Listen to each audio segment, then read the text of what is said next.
नमस्कार, हरियाणा न्यूज के खास कार्यक्रम केवाईसी में आपका स्वागत है। मैं हूं आपके साथ हितेंद्र।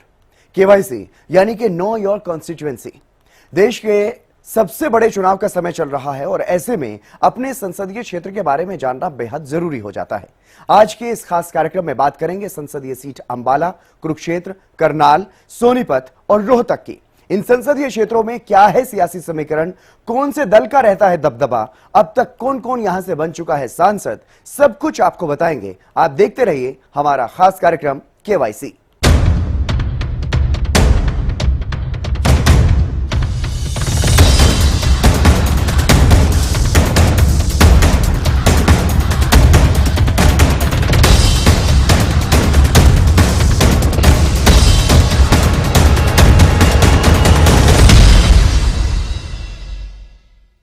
सबसे पहले बात करते हैं हरियाणा की सबसे हाई प्रोफाइल सीटों में से एक रोहतक लोकसभा सीट की।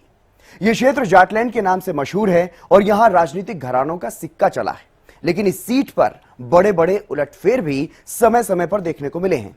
सबसे ताजा उलटफेर की अगर बात करें तो पिछले ही चुनाव में हुआ है। इस बार यहां पर देखना होगा कि यहां जीत का स्वाद कौन चखेगा, लेकिन उससे पहले इस सीट के इतिहास और रोचक तथ्यों के बारे में आपको बताते हैं।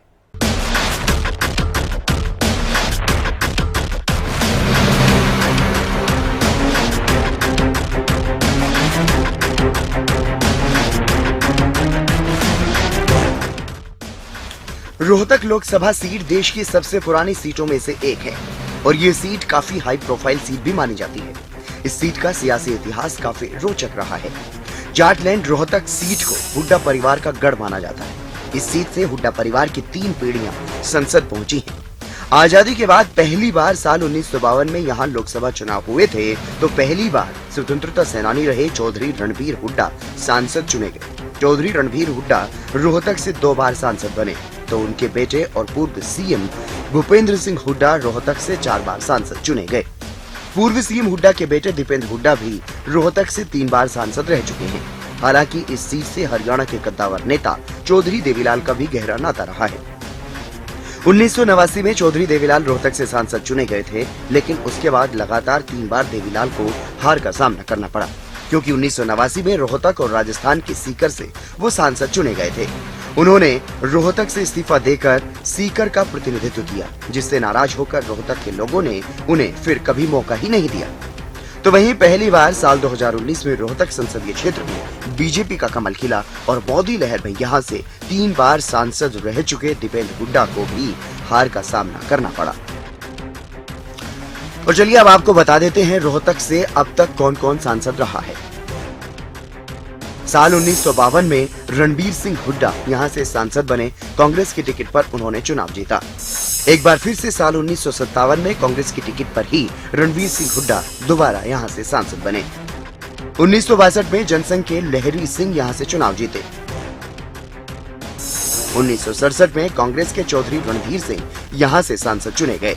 1971 में जनसंघ के मुख्तार मलिक यहां से सांसद चुने गए। तो वहीं 1977 में जनता पार्टी की टिकट पर शेर सिंह यहां से चुनाव जीतने में सफल हुए। 1980 में इंद्रवेश स्वामी जनता पार्टी सेकुलर से चुनाव जीते और संसद पहुंचे। 1984 में हरद्वारी लाल कांग्रेस की टिकट पर चुनाव जीते। तो वहीं 1987 में उन्होंने पाला बदला लोकदल की टिकट पर हरद्वारी लाल एक बार फिर से चुनाव जीते। 1989 में जनता दल के चौधरी देवीलाल यहां से चुनाव जीते और उसके बाद लगातार 3 बार चौधरी देवीलाल को हार का सामना करना पड़ा। तो वहीं कांग्रेस की तरफ से भूपेंद्र हुड्डा ने चुनाव लड़ा। 1991 में सांसद चुने गए। फिर 1996 में एक बार फिर से भूपेंद्र हुड्डा कांग्रेस की टिकट पर सांसद बने। 1998 में लगातार तीसरी बार भूपेंद्र हुड्डा ही कांग्रेस की टिकट पर सांसद चुने गए। 1999 में इंदर सिंह इनेलो की तरफ से चुनाव लड़े और चुनाव जीते। साल 2004 में भूपेंद्र हुड्डा एक बार फिर से कांग्रेस की टिकट पर चुनाव जीते। इसके बाद साल 2005 में यहां उपचुनाव हुआ। कांग्रेस की टिकट पर दीपेंद्र हुड्डा चुनाव जीते। साल 2009 में दीपेंद्र हुड्डा यहां से चुनाव जीते। साल 2014 में दीपेंद्र हुड्डा यहां से एक बार फिर से कांग्रेस की टिकट पर सांसद चुने गए। लेकिन मोदी लहर में साल 2019 में अरविंद शर्मा बीजेपी की टिकट पर यहां पर चुनाव जीतने में सफल हुए और संसद पहुंचे। रोहतक संसदीय क्षेत्र का भूगोल। रोहतक में 3 जिलों की 9 विधानसभा सीटें हैं। रोहतक जिले की 4 विधानसभा सीटें जिनमें महम, गढ़ी सांपला किलोई, रोहतक और कलानौर हैं। तो वहीं झज्जर जिले की 4 विधानसभा सीटें बहादुरगढ़, बादली, झज्जर और बेरी हैं। रेवाड़ी जिले की भी एक विधानसभा सीट कोसली इसी क्षेत्र में आती है।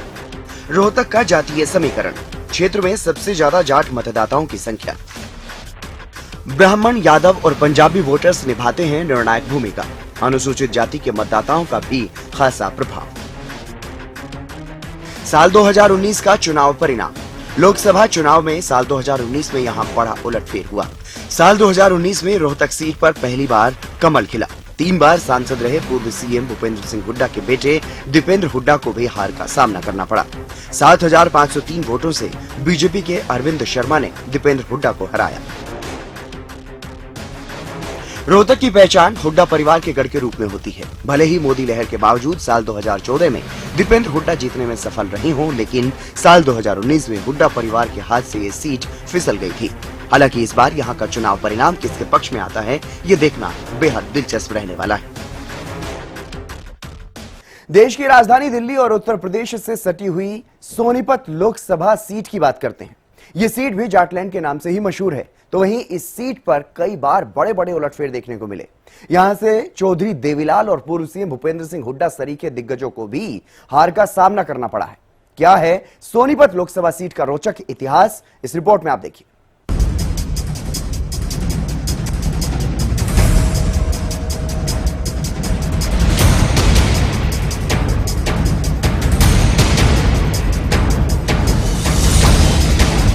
सोनीपत लोकसभा सीट का इतिहास अपने आप में काफी दिलचस्प रहा है।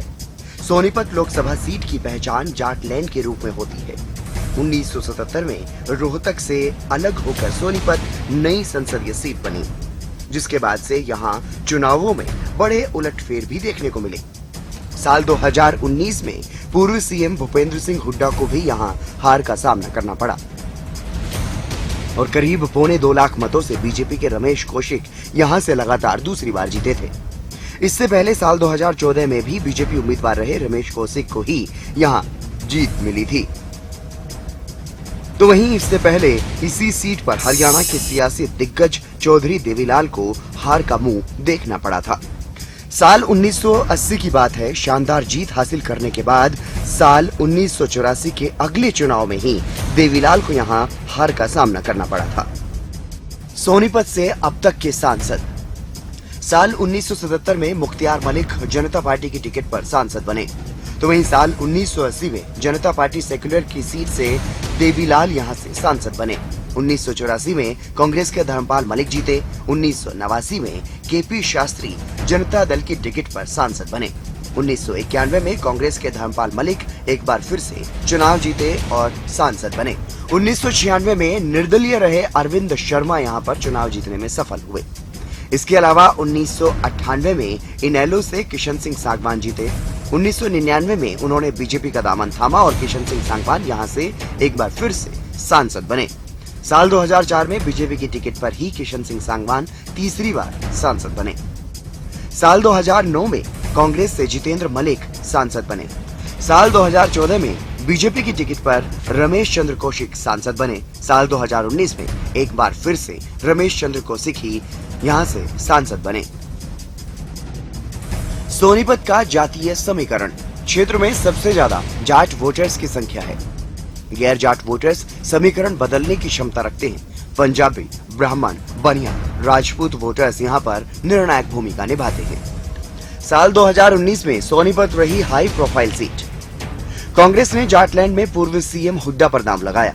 जेजेपी ने दिग्विजय सिंह को चुनावी मैदान में उतारा। बीजेपी ने फिर से रमेश कौशिक पर भरोसा जताया। गैर जाट वोटर्स का समीकरण साधा और करीब 2.25 लाख मतों से बीजेपी के रमेश कौशिक ने भूपेंद्र हुड्डा को यहां पर मात दी। सोनीपत लोकसभा सीट का भूगोल। दिल्ली और यूपी की सीमा से सटा है सोनीपत क्षेत्र। सोनीपत संसदीय सीट में 2 जिलों की 9 विधानसभा सीटें। सोनीपत जिले की 6 विधानसभा सीटें गन्नौर, राई, खरखोदा, सोनीपत, गोहाना और बड़ौदा सोनीपत जिले की सीटें हैं। तो वहीं जींद जिले की 3 विधानसभा सीटें जुलाना, सफीदों और जींद, इन सभी 9 सीटों को मिलाकर के एक सीट संसदीय क्षेत्र सोनीपत बनता है। सोनीपत का इतिहास ये बताता है कि यहाँ कोई कितना भी बड़ा नेता क्यों ना आ जाए, लेकिन यहाँ की जनता बड़ा उलटफेर करना जानती है। भले ही पिछली 2 बार से लगातार यहाँ बीजेपी को जीत मिल रही हो, लेकिन इस बार यहाँ किसका झंडा बुलंद होगा जाटलैंड सोनीपत में, इस बार यह देखना दिलचस्प रहेगा। हरियाणा की जीटी रोड बेल्ट राजनीतिक लिहाज से काफी अहम मानी जाती है और जीटी रोड के बिल्कुल सेंटर में स्थित है करनाल लोकसभा सीट। इस सीट की अपनी खासियत है, यहां कई बार राजनीतिक दिग्गज जीत को तरसते हुए दिखाई दिए हैं। करनाल लोकसभा सीट की पहचान ब्राह्मण सीट के तौर पर भी होती रही है। सीट का इतिहास और यहां के जातीय समीकरण को समझने के लिए ये रिपोर्ट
जनसंघ 1967 माधोराम शर्मा कांग्रेस, 1971 माधोराम शर्मा कांग्रेस, 1977 मोहिंद्र सिंह लाठर जनता पार्टी, 1977 भगवत दयाल शर्मा जनता पार्टी, 1980 पंडित चिरंजी लाल शर्मा कांग्रेस, 1984 पंडित चिरंजी लाल शर्मा कांग्रेस, 1989 पंडित चिरंजी लाल शर्मा कांग्रेस, 1991 पंडित चिरंजी लाल शर्मा कांग्रेस, 1996 आईडी स्वामी बीजेपी, 1998 भजनलाल कांग्रेस, 1999 आईडी स्वामी बीजेपी, 2004 अरविंद कुमार शर्मा कांग्रेस, 2009 अरविंद कुमार शर्मा कांग्रेस, 2014 अश्विनी चोपड़ा बीजेपी, 2019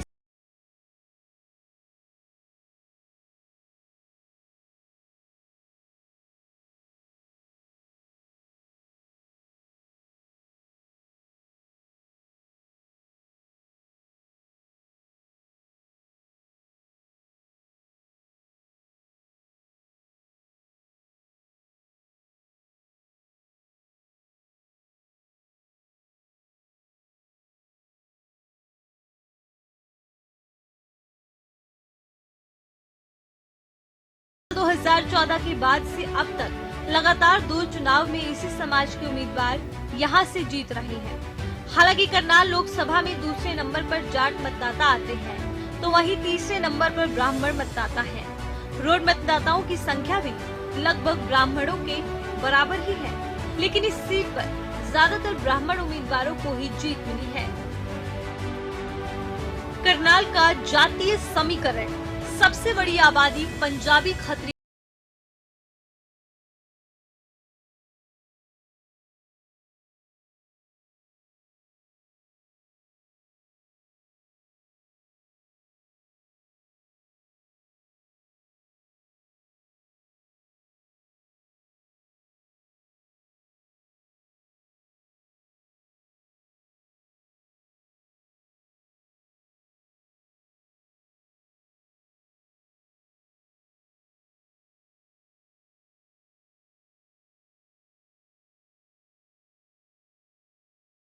हरियाणा की लोकसभा सीट कुरुक्षेत्र अपने आप में काफी महत्वपूर्ण सीट है। यहां भले ही क्षेत्र में सबसे ज्यादा जाट मतदाताओं की संख्या रही हो, लेकिन यहां गैर जाट उम्मीदवारों को सफलता मिलती रही है। उनमें भी ज्यादातर सैनी समाज के उम्मीदवारों को यहां जीत हासिल हुई है। एक और रोचक पहलू इस सीट का यह भी है कि यहां पर बाहरी उम्मीदवार हमेशा ही हावी रहे हैं। कुरुक्षेत्र संसदीय सीट को जानने के लिए यह रिपोर्ट आप देखिए।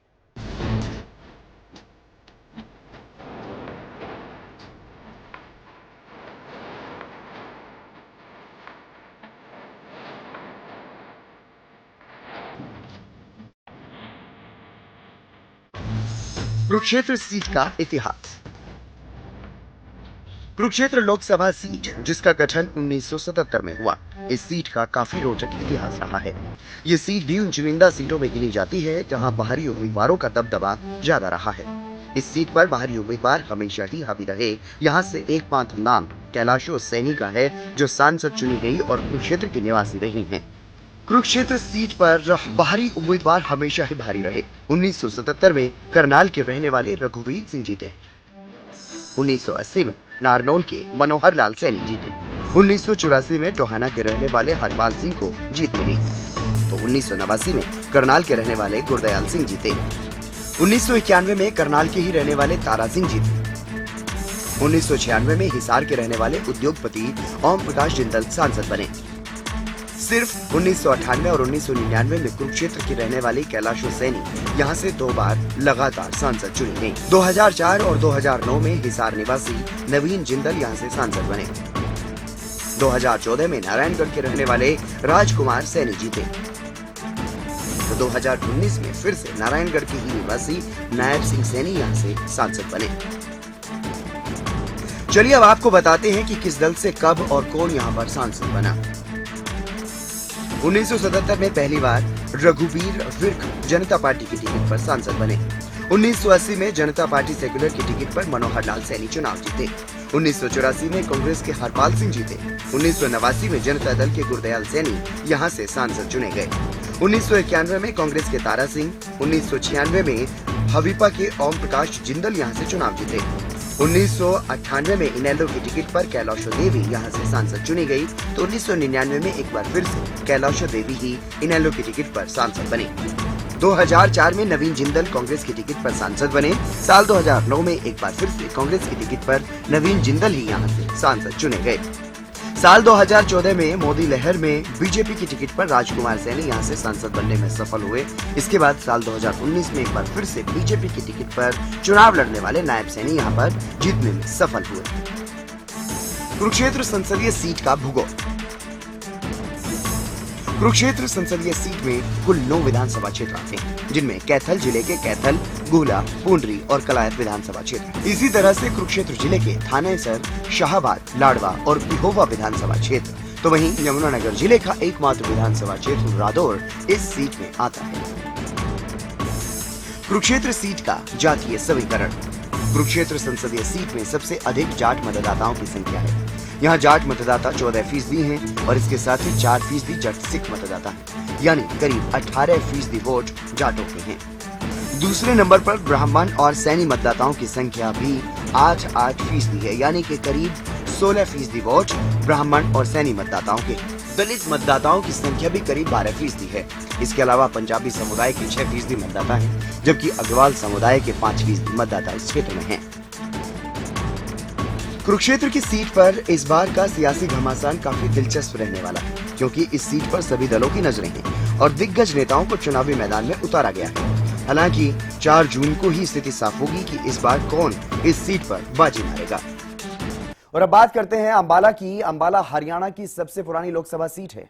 कभी इस सीट का दायरा मौजूदा पंजाब और हिमाचल प्रदेश के काफी बड़े भूभाग तक भी फैला हुआ रहा है। तब इसे अंबाला शिमला लोकसभा सीट कहा जाता था। एक खास बात यह भी है कि हरियाणा की इकलौती सीट है जो शुरू से ही अब तक अनुसूचित जातियों के लिए आरक्षित रही है। अंबाला लोकसभा सीट से कई दिग्गज केंद्र में मंत्री रहे, तो कुछ ऐसे भी हैं जो राज्यों के राज्यपाल तक रहे हैं। इस सीट का रोचक इतिहास जानने के लिए ये रिपोर्ट आप देखिए।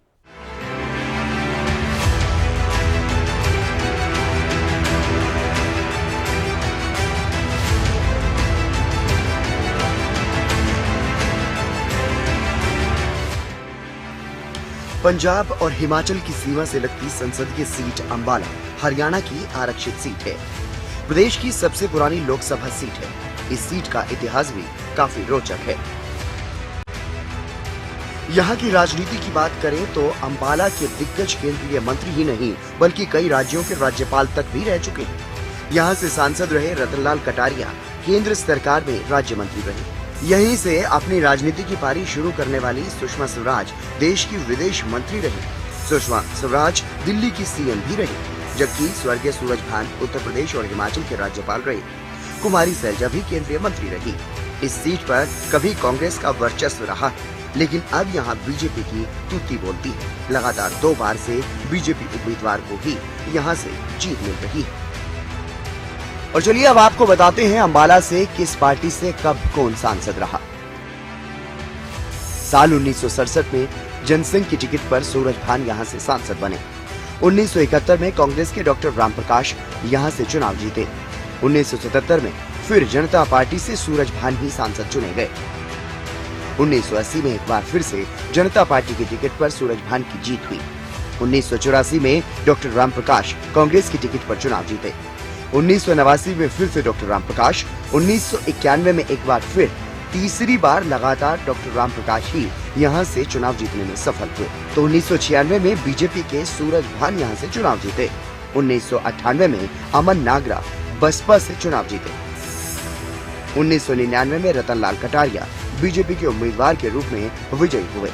साल 2004 में कांग्रेस की वरिष्ठ नेता कुमारी सैलजा यहां से चुनाव जीती। साल 2009 में एक बार फिर से कुमारी सैलजा कांग्रेस की टिकट पर चुनाव जीती।